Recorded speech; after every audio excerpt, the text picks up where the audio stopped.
being joined the eve before New Year's Eve show by a friend to the room and a personal friend of mine, Danny Thompson, host of NBA Full Court Press, host of the Morning Tip-Off, these shows that you can hear exclusively on iHeart Radio and the Spreaker app. Pull it up, listen to it, enjoy it, love it. If you love the NBA, you're definitely going to love either of these shows that you hear the host. Danny, welcome to the show. Hey, Ted, how's it going, my friend? Pretty good, pretty good. It sounds like you're on site, you're on location. It doesn't sound like you're in beautiful Orlando, Florida. Actually, tonight I'm not.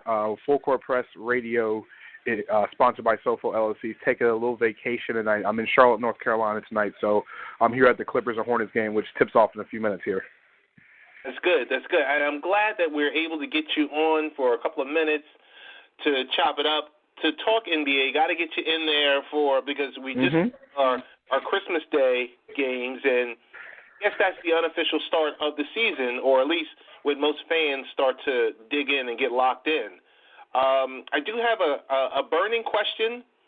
The hot button question for the evening for you is, there's a lot going on. There's been a lot of chatter back and forth, whether it's sour grapes or this.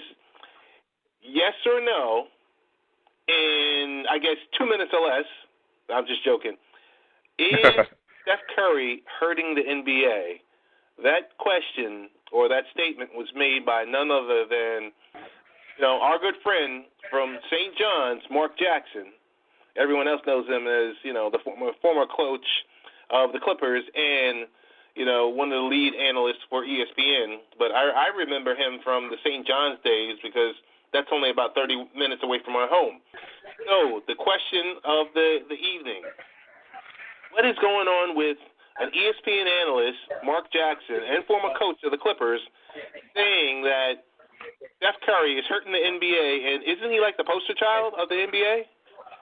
I mean, Steph Curry is the guy in the NBA right now. LeBron James is considered the most polarizing athlete in the league, but Steph Curry is the poster boy in the face of the entire league right now. Coach Jackson, or Mark Jackson, former coach of the Warriors, not the Clippers, Ted, but coming from him to make that statement about a guy that he formerly coached, it comes off as really bad. Now, the statement he was making about him ruining the game, I don't know if it's ruining the game. Basically, for me, it's all about kids nowadays want to do something, that they see on TV. When I was a kid, Ted, you remember, back in the 80s and 90s, we wanted to be like Mike. We go outside and we try to jump and try to dunk over people and drink Gatorade. At least I did. Dribble a basketball, try fadeaways, did everything we did.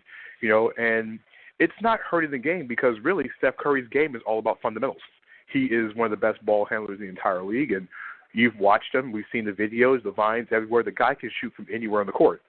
So at least he's practicing a fundamental of the game of shooting the basketball. So is he hurting the game? No. But is Mark Jackson right in his assessment? He can be.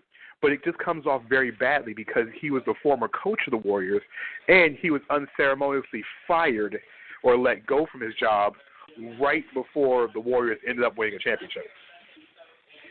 So is it easy or is it right to say that anything that comes out of Mark Jackson's mouth in regards to the Warriors is going to kind of get a side eye from, I guess, the media and the NBA fans all over the world, globally?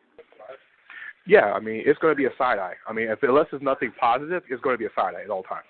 I mean, that's just that's the true statement about it because, of course, it sounds like sour grapes because, let's face it, Mark Jackson couldn't get this team past the second round of the playoffs.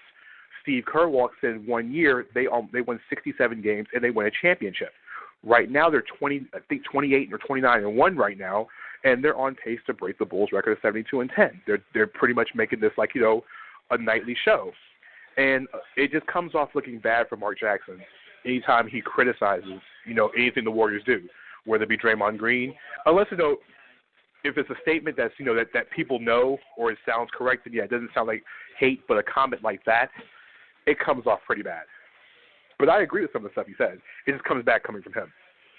Gotcha. Danny, want to thank you for joining us from you're in the stadium, I guess, talking with the stars, doing some work for your show that's going to be coming back on. Why don't you plug your show? Tell us where we can find you, all the above. And all I know is, hey, I just go to iHeart Radio and type in the great Danny Thompson, and you're just online speaking. So let all the fans know how to get in contact with you. Hey, Ted, I'm glad for the quick little 5-minute burst, but to catch us, number one, check it on the web. www.nbafcpradio.com. Basically, if you missed the show live or missed, the morning show on Spreaker, everything is posted on the website. So you can check all the old archives there. Our iHeartRadio show is Tuesday nights from 9 to 11 Eastern Time. If you're in Orlando, tune in to 96.9 FM The Game. Or, like I said, if you're on iHeartRadio, type in 96.9 The Game in the search engine of the iHeart app, and you'll see our pretty little profile. You'll see 96.9 The Game, and tune in at 9 o'clock. Also, for the morning tip-off, it's not on iHeartRadio, but it is live on Spreaker every single morning. It's free. It's the perfect gift for those NBA fans that didn't get a Christmas gift. Tell them to download the app on iHeart, the Spreaker, and tune us in every single morning. We pretty much recap everything you missed the night before the NBA in a 1-hour, chop shop type of idea. By the time you finish, you'll be at work, and you pretty much caught up on the games that you slept in on last night. So that's it. That's great, Danny, as always. Thank you, and we're looking forward to Happy New Year. Hey, any last-second resolutions? Yeah. Hopefully the Hornets can make the playoffs this year. Give me something to cheer about when I'm not covering the rest of the league as a fan. The New Year's resolution, the Hornets can make the playoffs, and we'll have some actual games in April and May down here in Charlotte. Great. Thanks again, Danny.